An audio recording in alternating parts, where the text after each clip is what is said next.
is, are we letting them get off too easy? Should we expect more from them in terms of output? Or are they offering different things? How should we measure them? I think they're getting away with murder, these players, in that position. I think if you're in that position, why are you not getting 12 to 15 goals a season, especially for a top side?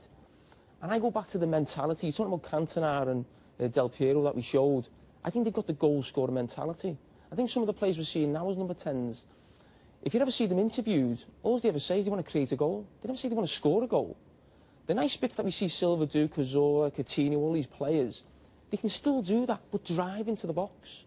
Silva's goal comes from driving into the box. He picks the ball up in that area. But I don't think if they went 5 or 6 games out of goal, they'd be thinking, I haven't scored. I don't think they really care. I think as long as they're getting on the ball, neat and tidy, playing a few nice passes, they're happy. But isn't that because they're more of midfield players, the way Gary described it there, rather than the advanced players they used to be? I agree with Jamie, I have to say, but just playing devil's advocate, we talk about players who control the game. These players now are having... I think the other night we said it, I think you and Jamie even said it when you talk about Silva. He ran the game. Historically, that player that ran the game was a Pirlo, a Guardiola, a Schweinsteiger, a Scholes, people who basically played in a deep-line midfield role. Those players still do run the game, those types of players still run the game at times.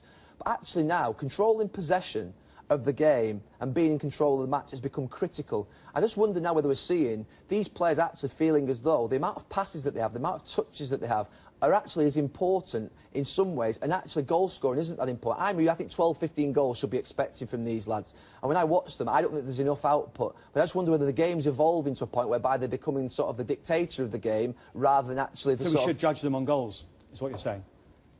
Or shouldn't? I think it's like the centre-half debate earlier on in the season. I think the most important thing is that the team's successful. But how do we measure these players? Is it as a second striker, goals, 1 in 2? You know, 1 in 3 worst, I think so. Or are we saying 1 in 5, which David Silva is there, 1 in 5? Is that acceptable? Well, the pressure that's put on your central striker then. You've got your 2 wide players, your striker and your number 10. They're the 4 players you'd look at and think who you want goals from. Your centre forward, for a top team, you're looking 25 plus. Your wide players and number 10, you're looking for, as I said, 12 to 15 goals. If relatively, that those players we talked about 10, 15 years ago, Baggio was big money. At the time, Rivaldo was big money. But Mata, Silva, Ozil now are big money. Ozil's been criticised this season for not scoring enough goals. But I don't see David Silva put under the same pressure, or other players potentially. But is he a goal scorer? Are we expecting goals from them when they should actually be more assist-type players or more control-type players? It's an interesting one because the game is evolving and changing. And these types of players we're seeing more and more of where there isn't the same output as you would expect from a second striker 10, 12, 15 years ago. OK, so those are the number 10s. Gary. I don't think you necessarily need to win a World Cup to be the greatest player ever. It's down to the time and the team that you play for. I mean, I've seen, obviously, Ronaldo at Manchester United 2 or 3 years ago. You see Messi now. This guy's the best player in the world at the moment. There is no doubt about that. And I think we're always nervous about calling people who are currently watching, who are young at 23, to say he's the best player ever. But we shouldn't be. We should admit what we're seeing in front of our eyes. This is a special talent who maybe is the best player that's ever been seen.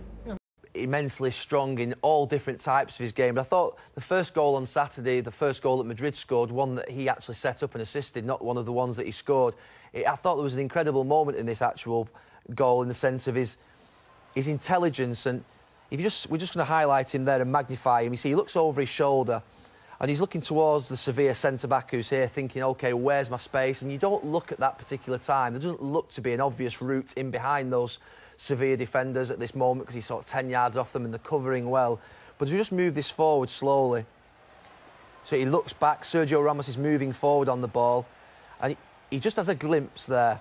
Just going to take that back a slight touch.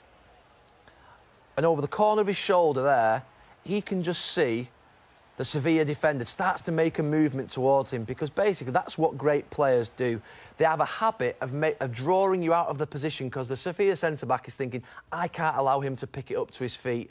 And him looking over his shoulder there and seeing that movement in that centre-back is the trigger. That's what defines for me a world-class player, and why as a defender at this level, you really have got to be concentrated at all time because the second that he